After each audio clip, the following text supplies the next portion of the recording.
کیا آپ جانتے ہیں کہ پاک فوج نے افغانستان میں فوجی کارروائی کو غزب للحق کا نام کیوں دیا؟ غزب للحق قرآنی اصطلاح نہ ہونے کے باوجود اسلامی تاریخ کا حصہ کیسے بنی؟ اپنے آج کی دھماکہ دار سٹوری میں آپ کے ذہن میں کل بلانے والے انہی سوالات کا جواب دوں گی، لیکن اس سے پہلے پاک افغان کشیدگی کے تناظر میں کچھ چھپتے سوالات بھی اٹھاؤں گی، جیسے کہ افغانستان پر حملے کی ٹائم لائن، پاکستان نے عین اس وقت افغانستان میں فوجی اہداف کو نشانہ کیوں بنایا جب تل ابیب میں غزہ اور گجرات کے قصائی نیتن یاہو اور نریندر مودی باہم شیر و شکر تھے اور علاقائی غل غپاڑے کا پروگرام بنا رہے تھے۔ سوال یہ بھی اہم ہے کہ ایک ایسے وقت میں جب امریکہ ایران کشیدگی کے تناظر میں مشرق وسطیٰ فلیش پوائنٹ بنا ہوا ہے، پاکستان کا افغانستان کے خلاف کھلی جنگ کا اعلان کیا معنی رکھتا ہے؟ کیا پاکستان کا افغانستان پر حملہ تیسری جنگ عظیم کی بنیاد بنے گا، یا کئی ماہ سے ایران امریکہ ممکنہ جنگ کے حوالے سے ہیڈ لائنز کو لو پروفائل میں لے آئے گا؟ کچھ دیر کے لیے میرے ساتھ جڑے رہیے۔ پاک افغان جنگ کی ان سائڈ سٹوری میں آپ کو دلچسپ اور حیران کن تجزیہ سننے کو ملے گا۔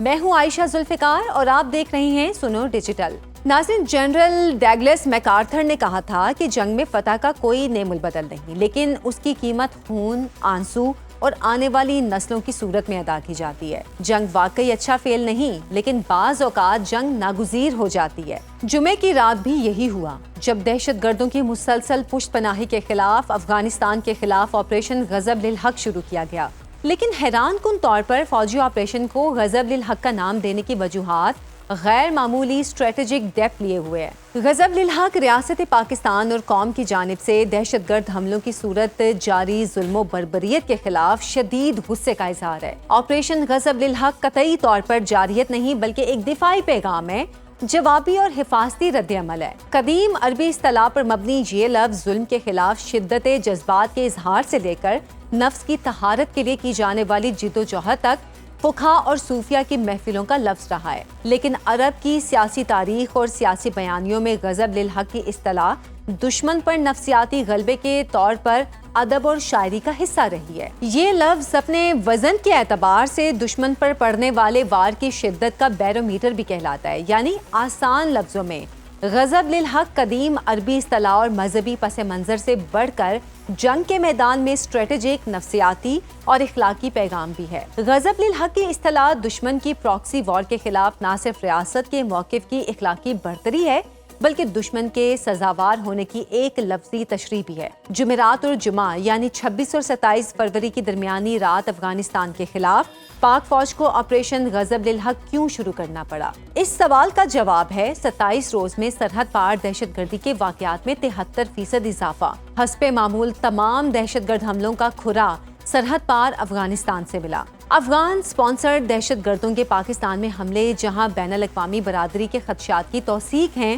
وہیں پاک افغان تنازع کے ثالثوں کی ساکھ کی بربادی بھی۔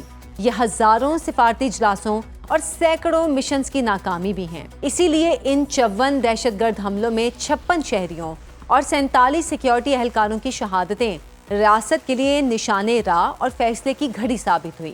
اسلام آباد کے بند کمروں میں کئی گھنٹوں کے مسلسل اجلاسوں کے بعد ریاست نے افغانستان کے خلاف آل آؤٹ جانے کا فیصلہ کیا اور طے ہوا کہ ہر شہید کے خون کا بدلہ لیا جائے گا۔ فیصلے پر عمل درآمد 22 فروری اتوار کے روز پاک فضائیہ کے فائٹر جیٹس نے پکتیا اور ننگرہار میں دہشت گردوں کے 7 کیمپس کو تباہ کر کے کیا۔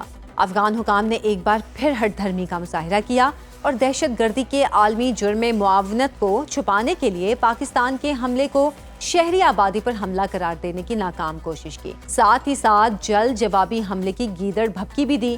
بدھ کے روز افغان فورسز نے جوابی حملے کیے جسے پاک فوج نے ناکام بناتے ہوئے افغانستان کی 5 چوکیوں پر قبضہ کر کے پاکستانی پرچم لہرا دیے۔ افغانستان کی سرحدی خلاف ورزی کی ناکام کوشش کے فوری رد عمل میں پاک فوج نے آپریشن غضب للحق شروع کر دیا۔ افغان طالبان نے تصدیق کی کہ پاک فضائیہ کے جیٹس فائٹرز نے کابل، پکتیا اور قندھار کے فوجی اور سرکاری اہداف پر بمباری کی، جبکہ پاکستانی ڈرونز کے حملوں میں سینکڑوں افغان طالبان ہلاک ہوئے۔ سیکیورٹی ذرائع کے مطابق پاک فوج نے انگور اڈا سیکٹر میں افغان چارلی پوسٹ اور افغان بابری پوسٹ کو مکمل طور پر تباہ کر دیا۔ باجوڑ سرحد پر افغان طالبان کی 2 چوکیاں تباہ کی۔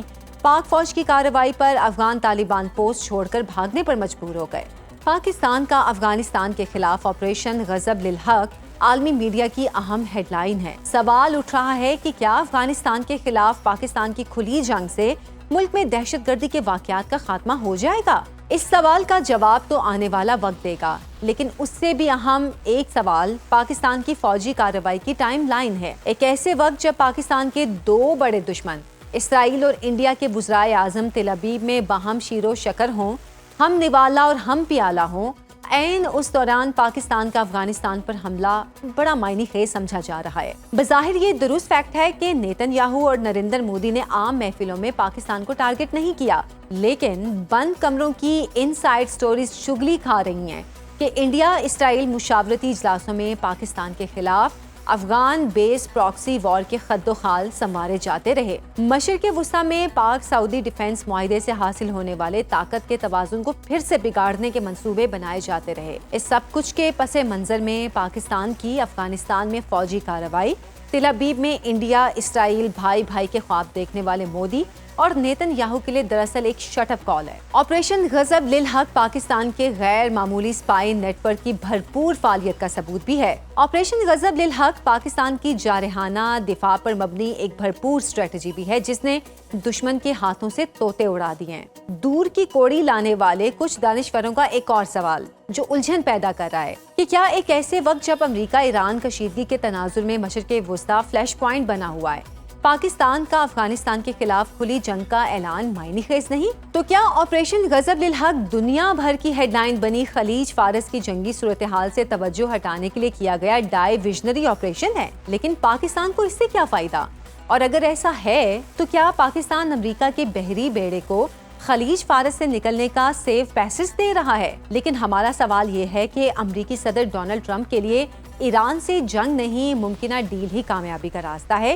یہی ڈیل انہیں میسنجر آف پیس ثابت کرے گی اور نوبیل پرائز کے مزید قریب کر دے گی۔ تو وہ رات کی تاریکی میں واپسی کا راستہ کیوں مانگیں گے؟ اور دوسری بات، پاکستان امریکہ کا دوست ہے، کوئی پراکسی یا پپی نہیں۔ پاکستان نے وار آن ٹیرر کے دوران بدترین حالات میں بھی امریکہ سے قومی سلامتی پر کوئی سمجھوتا نہیں کیا۔ اب تو خیر سے دنیا پاکستان کو ڈپلومیسی کا کنگ اور جنگ کے میدان کا ہیرو مانتی ہے، تو اب ایسا کیوں ہوگا؟ ایک آخری بات جو اہمیت رکھتی ہے وہ یہ کہ امریکہ کی بلوچستان اور افغانستان کے نایاب منرلز میں دلچسپی اور چین کے لیے روڈ اینڈ بیلٹ منصوبے کی اہمیت ہے۔ اس لحاظ سے افغانستان میں امن صرف پاکستان کی نہیں بلکہ دنیا کی دونوں بڑی طاقتوں کی بھی ضرورت ہے، اور پاکستان اس وقت شاہکار سفارتکاری کی بدولت چین اور امریکہ کے درمیان پاور آف بیلنس بنا ہوا ہے۔ تو کیا آپریشن غضب للحق پرامن افغانستان کے قیام کی جانب پیش رفت اور رجیم چینج آپریشن ہے؟ جواب آپ خود ڈھونڈیں۔